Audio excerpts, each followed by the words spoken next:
अस्सलामु अलैकुम वरहमतुल्लाहि वबरकातुहू। अल्लाहुम्मा सल्लि अला सय्यिदिना मुहम्मदिन व अला आलि सय्यिदिना मुहम्मदिन बिआदति कुल्लि ज़िक्रिही अल्फ़ अल्फ़ मर्रा। मेरे नबी पे अरब दुरूद व सलाम, मुस्तफ़ा जान रहमत पे अरब दुरूद व सलाम। तो आज जो मैं बताने वाला हूँ आपको, उसके दो चीज़ें हैं। एक तो करीम है जो कि ज़ख़म ठीक करने वाली है, दूसरा जो तला है, जो लेटी है, वो उससे ज़ख़म बनेंगे। उससे ये दोनों आपने लाज़म सुननी है। अक्सर ऐसा होता है कि दोस्त आधी बात सुनते हैं और जल्दी से बनाने के लिए तैयार हो जाते हैं। पूरी बात सुनिएगा तो इंशाअल्लाह आपको बरकत मिलेगी। ठीक है जी। तो फिर भी आज जो मैं नुस्खा लेके हाज़िर हूँ, ये उन लोगों के लिए हैं कि जो अनगिनत तला इस्तेमाल कर कर के तो थक चुके हैं। तो इसको बनाएं तो अल्लाह की रहमत के मज़े लूटें। रब करीम ने इसमें बड़ी शिफा रखी है। और उससे पहले कुछ चीज़ है जो समझने वाली है, वो ये है कि अक्सर लोग वो समझते हैं कि तला वो होता जो जिसकी मालिश की जाए और जितनी मालिश करेंगे बेहतर होगा। ऐसा नहीं होता। तला वो होता है जो बस ऐसे लगाएं और छोड़ दें, वो ख़ुद ब खुद काम करें। और बस पट्टी करनी है तो रखना है और पट्टी करनी है। तो जिस तरह से कुछ लोग पहलवान होते हैं हमारे, वो अपनी बॉडी पे तेल मलते हैं। वो इतना तेल मलते हैं कि अपनी बॉडी के सारे मसाम बंद कर लेते, पूरे के पूरे उनके बाल गिर जाते हैं।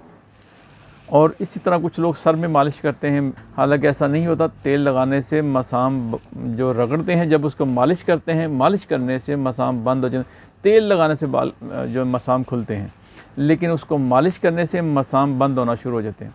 आपने देखा होगा कि छोटे बच्चों को अक्सर चेहरे पे बाल आ जाते हैं, तो जो उनकी माएँ होती हैं उनको कहा जाता है कि जब खाना खाओ तो आपके हाथ घी वाले होते हैं, तो आप इनके चेहरे पे फेरें ताकि इनके बाल ख़त्म हो जाए। और ऐसा ही होता है, बाल ख़त्म हो जाते हैं। बार बार हाथ फेरने से मसाम बंद हो जाते हैं। और वो जो हमारे दोस्त हैं, अक्सर वो आके शिकायत करते हैं, जी हमने बड़े तले इस्तेमाल किए हैं तो तला कोई काम नहीं कर रहा। उससे पहले उन्होंने मसाम बंद कर लिए होते हैं। तले लगा के तला लगाने से भी मसाम बंद होते हैं। और उससे पहले जो बचपन की गलतकारियाँ होती, बंदा किसी से बात नहीं करता, किसी से पूछता नहीं है, तो तेल अपने हाथों पे लगा के तो मालिश करना शुरू करता। आम तेल, जो भी तेल हाथ में है उसकी मालिश कर ली। वो मालिश करने से एक तो वो इंतशार आ जाता है और दूसरा उसके मसाम बंद होना शुरू हो जाते हैं। और वो आखिरी टाइम तक तेल की मालिश करते रहते हैं। और इससे दो तरह के नुकसान होते हैं उनके। ठीक है जी। तो अल्लाह ताला बस माफ़ फरमाए। अल्लाह के नबी आका अलैहिस्सलातु वस्सलाम का फरमान अली शान है कि हर बंदे से गलती होती है। बेहतरीन वो है जो अल्लाह से माफ़ी मांगे। मैं और आप अल्लाह से हम माफ़ी मांगते हैं कि या रब्बुल आलमीन, हमारी तमाम गलतियाँ कोताहियाँ दरगुज़र फरमा और हमसे हमेशा के लिए राज़ी हो जा। जो हमसे गलतियाँ हो चुकी हैं, हम इंसान हैं, हम बंदे हैं, ए या रब तेरे बंदे हैं और तुझसे माफ़ी मांगते, ए मेरे मालिक तो हमें माफ़ फरमा दे। तो जब रब से माफ़ी मांगेंगे तो अल्लाह ताला का फरमान अली शान है, अल्लाह ताला ने अपनी अज़मत की कसम खाई है कि जो मुझसे माफ़ी मांगेगा मैं उसको ज़रूर माफ़ करूँगा। तो हमें चाहिए कि अल्लाह से माफ़ी मांगते रहें और अल्लाह की रहमत के मज़े लूटते रहें। तो आज मैं जो तला आपको बताने वाला हूँ, उससे क्या होगा कि जो आपके मसाम बंद हो चुके हैं वो मसाम खुल जाएंगे। तो इसको रगड़ना नहीं है। ये एक तरह की लेटी है, बिल्कुल थिक सी जेली बनेगी और आपने इसको रख के और बस इसको पट्टी करनी है और कुछ नहीं। और जहाँ रखेंगे वहाँ कुछ नहीं होगा, बिल्कुल साफ़ रहेगा आपका मांस, वहाँ पे कुछ नहीं होगा। स्किन बिल्कुल डैमेज नहीं होगी।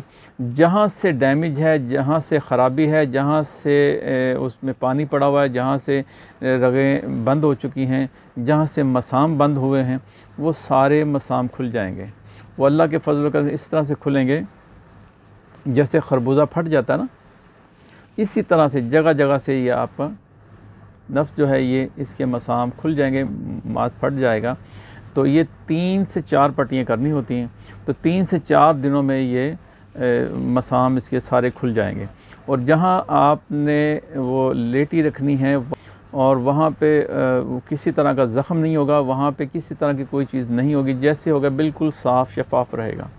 तो 3 दिन में, ये 4 दिन इसकी पट्टी में, इसमें थोड़े ज़ख़म आएंगे, थोड़ा पानी रिसेगा, जहाँ से डैमेज है वहाँ से ख़राबी वहाँ से निकलेगा। और उसके बाद 3 दिन इसको लगेंगे ठीक होने में। वो भी मैं आपको जो करीम बताता हूँ, आपने कोई और करीम इसके ऊपर इस्तेमाल नहीं करनी, जो मैं बताता हूँ बस वही करनी है। तो इंशाल्लाह जितनी स्पीड से ये ज़ख़म बनेंगे उतनी स्पीड से ये ठीक भी हो जाएंगे, तो बिल्कुल ठीक हो जाएंगे इंशाल्लाह अल्लाह के फजल करम से। तो नोट फरमा लें, एक तो ये आपके सामने लिखा हुआ आ गया है, इसको आप बनाएं। और इसका तरीका बनाने का क्या है कि सारे अज्ज़ा जो हैं इसको आपने बारी बारी इसमें खरल में डालें और खरल में डाल के इसको बिल्कुल बारीक रगड़ते रहें। जब आप खरल करते रहेंगे, यूँ खरल करते रहेंगे, तो ये ख़ुद ब खुद तेल छोड़ेगा। जब तेल छोड़ देगा तो उसके बाद इसकी आपने 4 गोलियां बना लेनी हैं। रोज़ जो 1 गोली है आपने जड़ में, पेट के ऊपर वाले हिस्से पे इसको रखना है। ये बड़ा बारीकी अमल है, इसको ज़रा समझ लें। इसको सबसे पहले आपने कमर में एक आपने पट्टी बांध लेनी है, ऐसे क्यों गिरा लगा लेनी है। गिरा ढीली करके वहाँ तक ले जाना है जहाँ तक इसकी पहुँच है। वहाँ जाके इसको पट्टी को रख के तो फिर आपने इस पट्टी को लपेटना। पट्टी को सिर्फ 2 बल देने, जड़ में ऊपर वाली साइड पे, पेट वाली साइड पे आपने रखना है और 2 बल देने हैं। ऊपर को प्लास्टिक रखते हैं, कुछ भी रखने के बाद कोई भी ऊपर हल्का सा धागे की गिरा लगा दें तो जो ज़्यादा चुभे ना। तो जितनी बर्दाश्त कर सकते हैं, अगर सारी रात बर्दाश्त कर सकते हैं इसको, ये चुभन होगी आपको। तो चुभन जहाँ रखेंगे वहाँ नहीं होगी, दूसरी जगह पे चुभन होगी। तो अगर जितनी बर्दाश्त कर सकते, 2 घंटे, 3 घंटे, 4 घंटे, जितना ज़्यादा से ज़्यादा बर्दाश्त कर सकते हैं आप उतना रखें। जब बर्दाश्त ना हो तो उसको उतार दें। उतारने के बाद दूसरी करीम है जो वो आपने इसके ऊपर लगानी है। उसका तरीका मैं आपको बता देता हूँ, बनाने का तरीका, तो वो आप इस्तेमाल करें तो इंशाअल्लाह खैर बरकत। वो आपने करीम दिन में कोई 6 से 7 बार उसको करीम को लगाना है। पहले 3 दिन ये कर लें। अगर दरमियान में देखिए कि आप बर्दाश्त नहीं हो रहा, ज़ख़म ज़्यादा बन रहा है, तो फिर पहले दिन ही करीम इस्तेमाल कर रहे। सारा दिन करीम इस्तेमाल करते हैं, दिन में 5 से 6 बार, 7 बार लगाएं और उसके बाद फिर आप उसको रात को फिर वो इस्तेमाल कर लें। गोली जो चने के बराबर बनाई फिर वो रखें, उसी तरह पट्टी करें, उसी तरीके से उसको रखें।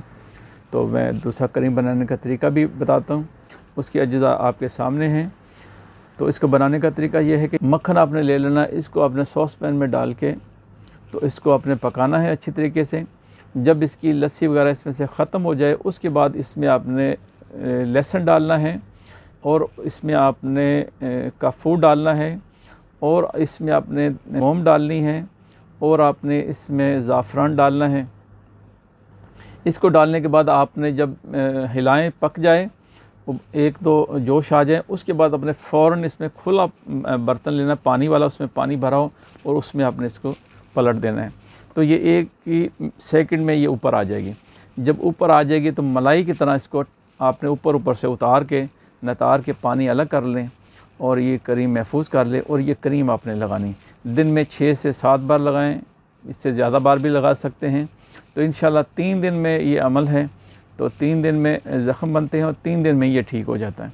और अगर आप इसको इस तरह से भी करना चाहें कि 1 दिन कर लें, दूसरे दिन आप इसको करीम लगाते रहें, जब ठीक हो जाए 2 दिन के बाद फिर एक पट्टी कर लें, फिर 2-3 दिन इसको ठीक होने में लगा दें, फिर इस एक पट्टी कर दें। तो इंशाअल्लाह ताला बफ़ज़्ल खुदा रब करीम ने इसमें बड़ी शिफ़ा रखी है।